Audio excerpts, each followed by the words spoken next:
మీ అందరికీ తెలుసు, వైఎస్ఆర్ కాంగ్రెస్ పార్టీ ఆవిర్భావానికి ముందు నుంచి కూడా నేను కానీ అదే ఏహెచ్ రామరెడ్డి గారు కానీ వైఎస్ఆర్ కాంగ్రెస్ పార్టీకి మరి విస్తృతంగా ప్రచారం చేస్తూ జగన్మోహన్ రెడ్డి గారి నాయకత్వాన్ని బలపరిచాం. నేనైతే అప్పటికింకా 4 సంవత్సరాలు నాకు మంత్రి పదవి ఉండగానే కూడా దాన్ని త్యజించి వైఎస్ఆర్ కాంగ్రెస్ పార్టీలోకి నేను రావటం, నేను వచ్చిన దగ్గర నుంచి జగన్మోహన్ రెడ్డి గారు కూడా నాకు ఏ విధమైనటువంటి అన్యాయం చేయలేదు. మరి పేపర్లో ఎందుకు వెళ్ళిపోతున్నాయని నా మీద రాస్తున్నారో నేను అప్పుడే 1-2 సార్లు చెప్పాను కూడా. ప్రెస్కి, మా సాక్షి పేపర్కి చెప్పాను, ఎన్టీవీకి చెప్పాను. అయినా ప్రతిరోజు మరి ఏదో సమయంలో మరి మా మీద ప్రచారం చేయటం కొంచెం నాకు బాధ అనిపించింది.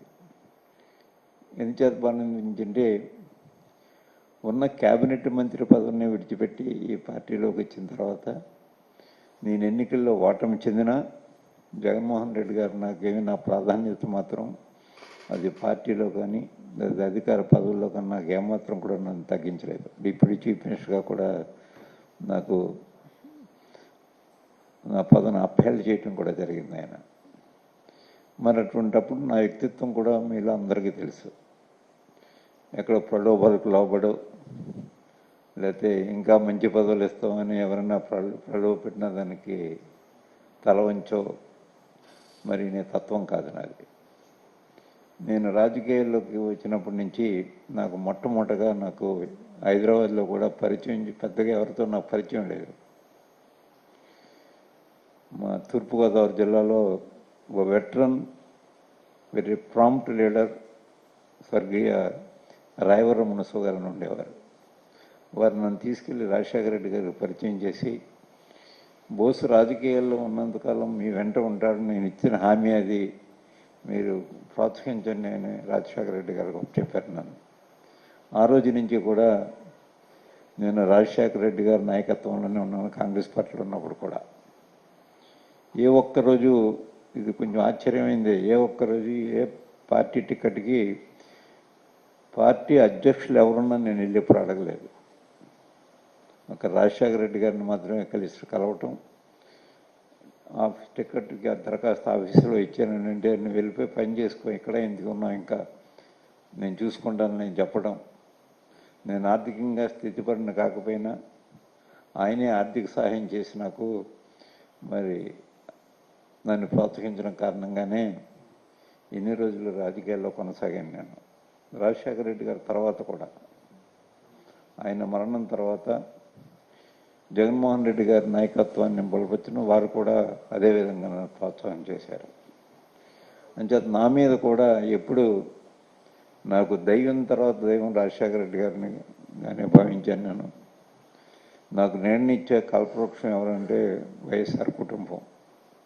నేను మొన్న వచ్చిన సాక్షిలో కూడా రిపోర్ట్ అయింది, ఆర్థికంగా నేను పేదవాడినైనా మరి విధేయతలో మాత్రం నేను సంపన్నున్నే అనే మాట కూడా నేను మాట్లాడితే అది శీర్షిక పెట్టి సాక్షి పేపర్ కూడా మరి వార్త ప్రచురించడం జరిగింది. అయినప్పటికీ ఇంకా దయచేసి నేను మిమ్మల్ని అందరినీ కోరేది ఏంటంటే, నేను ఎప్పుడు అందుబాటులో ఉండేవాడిని, అనునిత్యం ప్రజలతో తిరిగేవాడిని.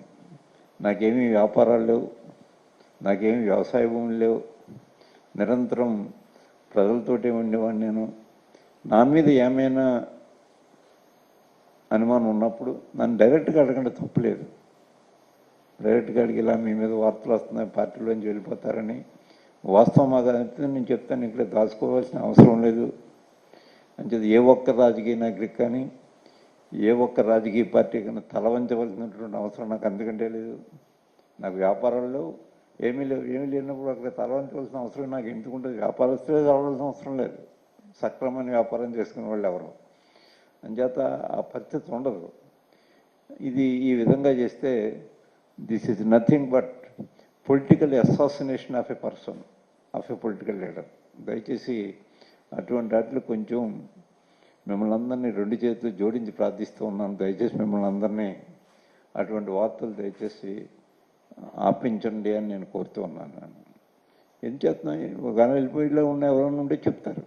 నేను వెళ్ళిపోయే వాళ్ళని కూడా ఒకటే ప్రశ్నిస్తూ ఉన్నాను. నేను ఏ రాజకీయ నాయకులైనా ఎవరిని ఎందుకు తయారు చేసుకున్నారో, ఒక లీడర్ని ఎందుకు తయారు చేసుకుంటారు?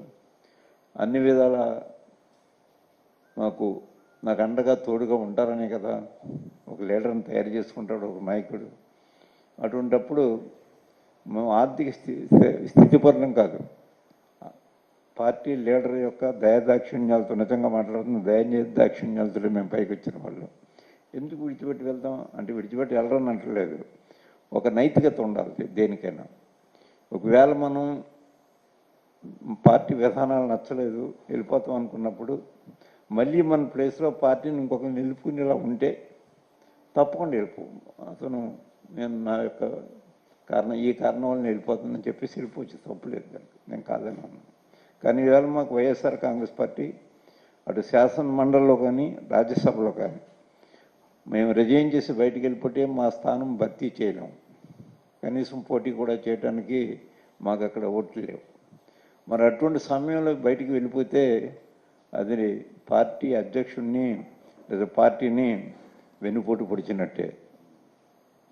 మరొకరు మా స్థానంలో మరొకరిని భర్తీ చేయగలిగిన స్థాయిలో పార్టీ ఉన్నప్పుడు మేము బయటికి వెళ్ళిపోయినా పార్టీకి నష్టం లేదు. మరి మేము పార్టీని నష్టపెట్టాను కాదు, మమ్మల్ని ఎన్నుకుంటా, మమ్మల్ని ప్రజలు ఓట్లు వేయలేదు, మాకు పార్టీ ఓట్లు వేసింది. మా పార్టీలో గెలిచిన శాసనసభ్యులు ఓట్లు వేశారు, లేదా మా పార్టీలో గెలిచిన పెద్దలు మాకు యొక్క మమ్మల్ని కాపాడారు. అటువంటి పార్టీకి రెస్పాన్సిబిలిటీ, మేము పార్టీకి సమాధానం చెప్పాల్సిన బాధ్యత మా మీద ఉంది. అంటే పరోక్షంగా ప్రజలకు కూడా సమాధానం చెప్పాల్సిన బాధ్యత ఉంది. మా ప్లేసు భర్తీ చేయటం వచ్చినప్పుడు ఆ పార్టీ ఆ భర్తీ చేసుకునే పరిస్థితిలో లేనప్పుడు అది పార్టీని హత్య చేయటం లాంటిదే, పార్టీ అధ్యక్షుడిని వెన్నుపోటు పడవడం లాంటిదే అది. అందుచేత అంత కృతజ్ఞహీనులు మాత్రం కాదు మేము. నేను కానీ అయోధ్య రామరెడ్డి గారు కానీ అంత కృతజ్ఞహీనులు మాత్రం కాదు. మాతో ఉన్న వాళ్ళు ఎవరో ఒకరో ఇద్దరు వెళ్ళిపోయి ఉంటే ఇదొక్క విషయం ఆలోచన చేయాలి. ఇప్పుడు ఎవరినైనా నేను కోరేది ఏంటంటే, మీ స్థానం మళ్ళీ భర్తీ చేయడానికి ఈవేళ ఈ పార్టీకి అవకాశం ఉందా చెప్పండి మీరే. అవకాశం లేదు. అవకాశం లేనప్పుడు మన పార్టీని హత్య చేయడానికి ప్రయత్నం చేయకూడదు, అది నైతికత కాదు. ఇవాళ మనం ఏం మాట్లాడుతూ ఉన్నారంటే, పార్టీ విడిచిపెట్టి వెళ్ళిపోయేటప్పుడు పార్టీని పదవిని కూడా విడిచిపెట్టేసి వెళ్ళిపోతున్నాం కదా అని అడుగుతున్నారు. అది నైతికత అంటే మాత్రం నేను అంగీకరించలేను దాన్ని. ఇప్పుడు ఆ ఖాళీని, ఆ పదవిని మరొక పార్టీ సభ్యునితో మేము నామినేట్ చేయగలిగినటువంటి పరిస్థితి పార్టీకి ఉన్నప్పుడు వెళ్ళిపోయినా మా నైతికత అది పార్టీని విడిచిపెట్టి బయటికి వెళ్ళిపోవచ్చు. ఇది కాదు కాబట్టి దాన్ని మరి తీవ్రంగా మాత్రం మేము ఖండిస్తున్నాం. అటువంటివి అది నైతిక అర్హత మాత్రం కాదు, నైతికతకి దీనికి అసలు సంబంధమే లేదు. దయచేసి ఒక్క నిమిషం ఆగి ఆలోచించండి అని పార్టీలోంచి బయటికి వెళ్ళిపోయే వాళ్ళు ఎవరి నుండి వారికి కూడా నేను విజ్ఞప్తి చేస్తూ ఉన్నాను. ముఖ్యంగా మేము ఇవాళ వైఎస్ఆర్ కాంగ్రెస్ పార్టీ కానీ, లేకపోతే ఈ దేశంలో సమాజ్వాదీ పార్టీ కానీ, డిఎంకే కానీ, అన్నాడీఎంకే కానీ, లేదా బీజేపీ కానీ, ఏ పార్టీ అన్నా అని ఓడిపోయింది మళ్ళీ గెలుస్తాం. జయాపజయాలు అశాశ్వతం మాత్రం కాదు. కేవలం 2 సీట్లే శాసనసభలో ఉండి డిఎంకే అధికారంలోకి రాలేదా, 2 సీట్లే పార్లమెంట్లో ఉండి మరి వేళ దేశాన్ని పరిపాలించట్లేదా బీజేపీ. ఇదేమీ అశాశ్వతం మాత్రం కాదు, మా పరాజయం అశాశ్వతం కాదు, ఒకవేళ నెగ్గిన శాశ్వతం కాదు. అలా వస్తుంటే రాజకీయాల్లో జయాపజయాలనేది అత్యంత సహజమైనటువంటి ఓ ప్రక్రియ. ఈ ప్రక్రియ గెలిచినప్పుడు పొంగిపోయి ఓడిపోతే మరి దిగాలు పడిపోవడం రాజకీయ నాయకుల యొక్క లక్షణం కూడా కాదు. అది స్పోర్టివ్ స్పిరిట్ తోటి ఉండాలి. మేము స్పోర్టివ్ స్పిరిట్ తోటి ఉన్నాం. అంటే దయచేసి మా మీద రాసినటువంటి ఏదో ఊహాగానాలన్నీ కూడా స్వస్తి పథకండి అని మిమ్మల్ని కోరుతూ ఉన్నాను. వైఎస్ఆర్ కాంగ్రెస్ పార్టీ అధ్యక్షులు జగన్మోహన్ రెడ్డి గారి నాయకత్వాన్ని నేనైతే రాజకీయాల్లో ఉన్నంతకాలం వారితోటే ఉంటాను, దాంట్లో ఏ విధమైనటువంటి తేడా లేదు అనే ఒక మాట మరొక్కసారి మీ అందరి ముందు స్పష్టం చేసి చెప్పడానికి మాత్రం వేళ ఉదయం మరి బయలుదేరి మరి విజయవాడ రావడం జరిగింది. మా పార్టీ ఆఫీస్లో చెప్దాం. అక్కడెక్కడ నేను మాట్లాడినా అవి మరి పేపర్లో వచ్చినా కూడా మరి ఇంకా అదే పనిగా ప్రతిరోజు చేస్తున్నారు కాబట్టి దానికి ఒక ఎండ్ పలకాలనే ఉద్దేశంతో ఈరోజు నేను ఇక్కడికి రావడం జరిగిందనే మాట మరి మీ అందరికీ తెలియజేస్తూ, వైఎస్ఆర్ కాంగ్రెస్ పార్టీ ఈవేళ పరాజయం పొందినంత మాత్రాన అది మేమేమీ దిగులు పట్టలేదు. పరాజయానికి అనేకమైన కారణాలు ఉంటాయి, ఒక కారణమే కాదు, చాలా కారణాలు ఉంటాయి. అన్నీ తర్వాత మళ్ళీ ఎప్పుడైనా ఈవేళ మొట్టమొదటి సబ్జెక్ట్ ఏంటంటే మేము పార్టీని వీడి వెళ్ళటం లేదన్నది మళ్ళీ డైల్యూట్ కాకుండా ఉండకూడదు అని రెండో విషయం నేను మాట్లాడలేదు. ఇక్కడ 100కి 100 పళ్ళు జగన్మోహన్ రెడ్డి గారి నాయకత్వాన్ని బలపరుస్తాం మేము రాజకీయాల్లో ఉన్నంతకాలం అనే మాట మరొక్కసారి తెలియజేస్తూ మరి శ్రీ అయోధ్య రామరెడ్డి గారిని